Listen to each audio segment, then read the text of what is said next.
Number 1 है differentiate between homogeneous and heterogeneous mixture with example. हमने differentiate करना है होमोजीनियस और हेट्रोजीनियस मिक्सचर को एग्जांपल के साथ।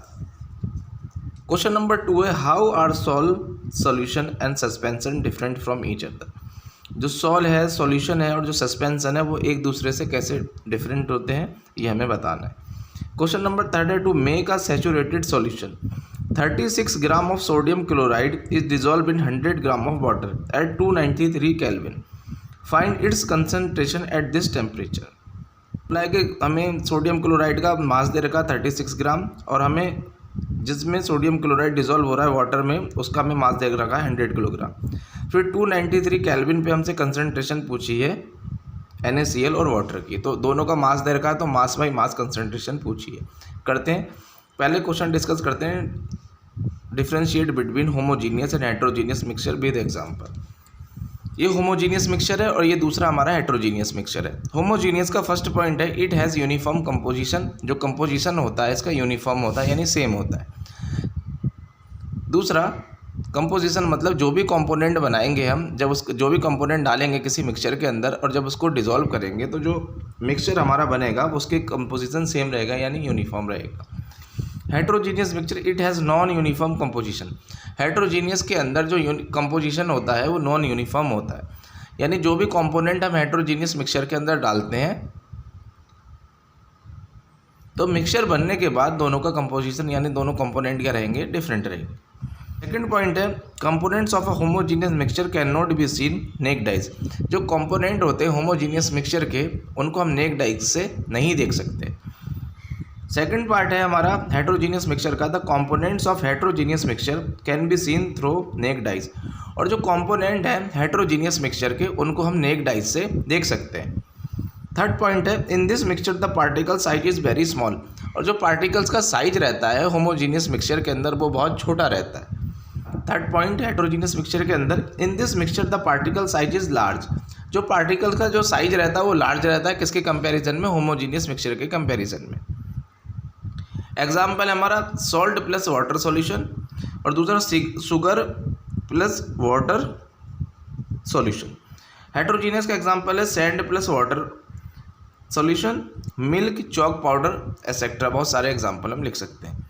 सॉल्ट प्लस वाटर सॉल्यूशन क्या होता है, जब हम सॉल्ट को वाटर में डिसॉल्व करते हैं तो जो सॉल्ट है वो फुल्ली डिसॉल्व हो जाता है। तो जब ये सॉल्ट को वाटर में डिसॉल्व किया है, दो या दो से ज़्यादा कंपोनेंट अगर किसी कंबाइन हो जाए तो वो क्या बना देते हैं, मिक्सचर। तो सॉल्ट को जब वाटर में डिसॉल्व किया, दोनों अलग अलग कंपोनेंट थे, दोनों को कंबाइन किया तो उन्होंने एक मिक्सचर बना दिया। जब इनका कॉम्बिनेशन बनेगा तो जो सॉल्ट के पार्टिकल्स होंगे वो पानी के अंदर फुल्ली डिसॉल्व हो जाएंगे, यानी जो कंपोजिशन रहेगा इनका यूनिफॉर्म रहेगा यानी बराबर रहेगा। हमें जो मिक्सचर दिखेगा वो सिर्फ लिक्विड फॉर्म में दिखेगा। अगर हम गौर से देखें, नेक्ड आइज से देखें तो जो पार्टिकल्स होंगे सॉल्ट के वो हमें इस मिक्सचर के अंदर नहीं दिखेंगे। लेकिन अगर हम बात करें सैंड प्लस वाटर सॉल्यूशन की, अगर वाटर के अंदर सैंड को, रेत को हम डालेंगे तो एक कंपोनेंट हमारा सैंड, दूसरा कंपोनेंट हमारा वाटर, दोनों को कंबाइन करा तो क्या बना, मिक्सचर। तो इस मिक्सचर का जो देखेंगे नेक्ड आइज से जो पार्टिकल्स हमारे सैंड के वो हमें दिखाई देंगे। दूसरा शुगर प्लस वाटर सॉल्यूशन, जब शुगर को वाटर में डिसॉल्व करेंगे again same to same salt जैसा ही होता है, जो पार्टिकल्स होते हैं हमारे शुगर के वो भी हमें दिखाई नहीं देते हैं नेक्ड आइज से। लेकिन अगर हम बात करें चॉक पाउडर, मिल्क में, तो अगर हम नेक्ड आइज से देखें तो इनके अंदर हमें छोटे छोटे सॉलिड पार्टिकल्स दिखते हैं, तो नेक्ड आइज से हम इसको पार्टिकल्स को देख सकते हैं। क्वेश्चन नंबर 2 है how are solve solution and suspension different from each other. जो सॉल्व है, सॉल्यूशन है और सस्पेंशन है वो एक दूसरे से कैसे डिफरेंट होते हैं ये हमें बताना है। सॉल्व क्या होता है हमारा, it is a heterogeneous mixture.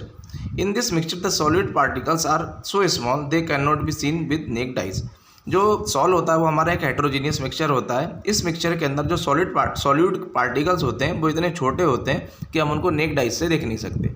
Solute क्या होता है, अगर कोई सॉल्यूशन है हमारे पास, उस सॉल्यूशन के अंदर जो स्मॉल क्वांटिटी में होता है वो होता है हमारा सॉल्यूट और जो लार्ज क्वांटिटी में होता है वो होता है हमारा सॉल्वेंट। तो दूसरा पॉइंट है the Tyndall effect observe in this mixture. और जो टिंडल इफेक्ट है वो इस मिक्सचर के अंदर ऑब्जर्व होता है। टिंडल इफेक्ट क्या होता है, जब लाइट किसी सॉल्यूशन से पास होती है और वो हमें अपीयर यानी साइड से अगर हमें दिखाई देती है लाइट, तो इस पूरे प्रोसेस को हम बोलते हैं टिंडल इफेक्ट। एग्जाम्पल इसका मर्ड मिल्क ऑफ मैग्नीशिया, ये एग्जाम्पल है हमारे सॉल्ट के। Solution, it is a homogeneous mixture in this mixture, it is a homogeneous mixture. In this mixture the solute particles dissolve uniformly throughout the mixture.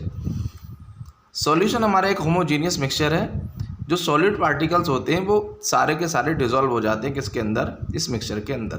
The Tyndall effect not observe, और जो Tyndall effect है वो observe नहीं होता है solution के अंदर। Example, salt in water, sugar in water. अगर सॉल्ट को हम वाटर में डालें तो वो हमारा सॉल्यूशन है, और शुगर को अगर हम वाटर में डालें तो वो भी हमारा क्या सॉल्यूशन है और एक अलॉय, तो ये हमारा है सॉल्यूशन। सस्पेंशन की बात करें, it is a heterogeneous mixture. जो सस्पेंशन होता है वो हेट्रोजीनियस मिक्सचर होता है।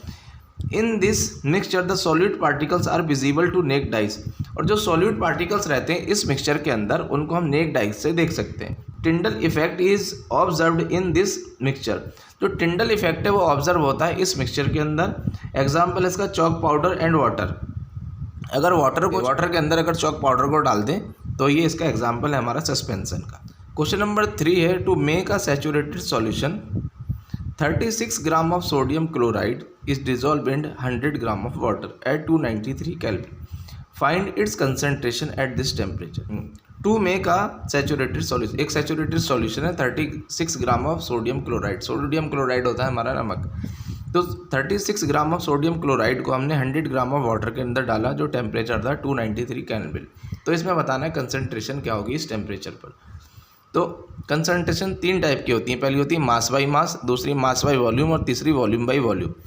अगर हमें मास और वॉल्यूम दे रखा होगा उसी के अकॉर्डिंग हम लगाएंगे जो भी हमें चाहिए होगा। यहाँ देखें तो दोनों कंडीशन में हमने सोडियम क्लोराइड सॉलिड भी हमारा मास दे रखा है और सॉलिड वाटर का भी हमें मास दे रखा है, यानी हमसे मास बाई मास कंसनट्रेशन पूछ रहा है। तो जो ज़्यादा क्वांटिटी में होता है वो होता है सॉल्वेंट, और जो कम क्वांटिटी में होता है वो होता है सॉल्यूट। तो 36 ग्राम ऑफ सोडियम क्लोराइड है, यानी सोडियम क्लोराइड हमारा सॉल्यूट होगा, और 100 ग्राम ऑफ वाटर है तो वाटर हमारा सॉल्वेंट होगा। तो लिख लेते हैं मास ऑफ सॉल्यूट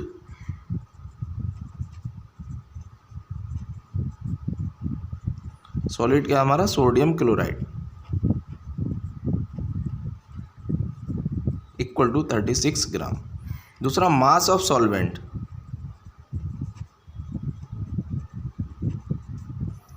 वो है हमारा वाटर, और ये कितना दे रखा है हमें 100 ग्राम। अब निकालेंगे mass of solution.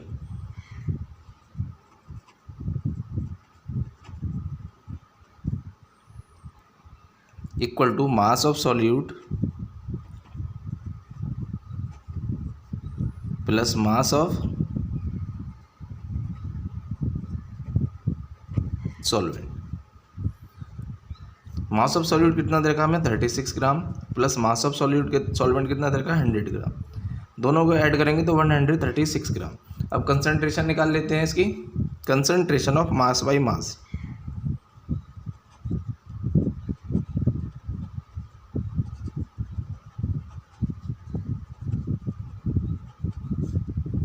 Percentage equal to mass of solute upon mass of solution. Mass of solute कितना दे रखा हमें 36 ग्राम, मास ऑफ सॉल्यूशन कितना है हमारा 136, और इनटू कितना 100%। इसको सॉल्व करेंगे, ये इससे गया कितना 18, और ये गया हमारा कितना 68, फिर ये से गया 9, और ये कितना हमारा 2 से जा रहा है ये 34। तो कितना 9 इंटू 100 अपॉन 34, ये सॉल्व करेंगे तो कितना 26.4% आंसर इसका।